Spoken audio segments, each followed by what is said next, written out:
Évangile de Jésus-Christ selon saint Matthieu, chapitre 20, versets 20 à 28.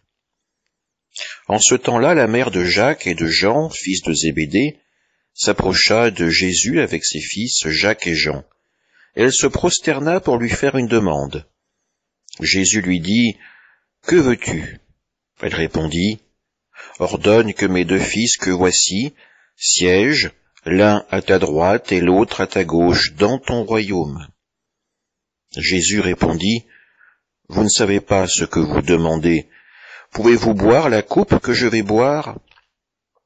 Ils lui disent, « Nous le pouvons. » Il leur dit, « Ma coupe, vous la boirez. Quant à siéger à ma droite et à ma gauche, ce n'est pas à moi de l'accorder.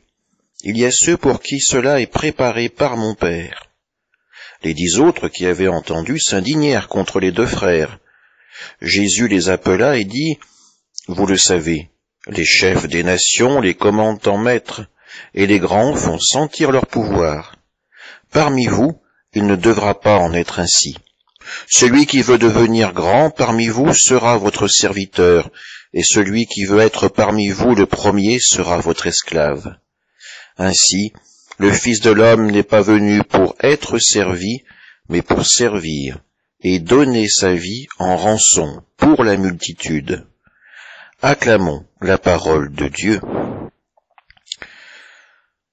En cette fête de Saint Jacques, l'évangile d'aujourd'hui nous renvoie à la demande de sa mère, qui s'approche de Jésus pour obtenir de sa part que ses 2 fils siègent l'un à sa droite et l'autre à sa gauche dans son royaume.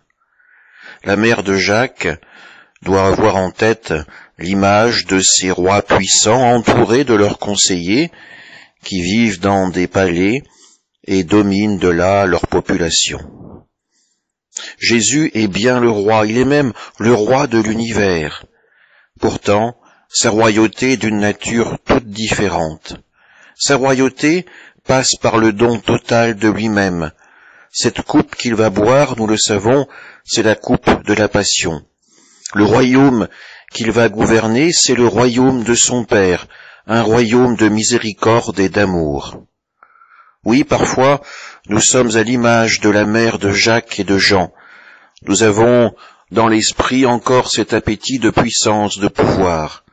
Pourtant, si nous laissons véritablement l'Esprit Saint nous transformer, alors oui, nous trouverons notre place dans le royaume de Dieu, celle qu'il a décidée pour nous.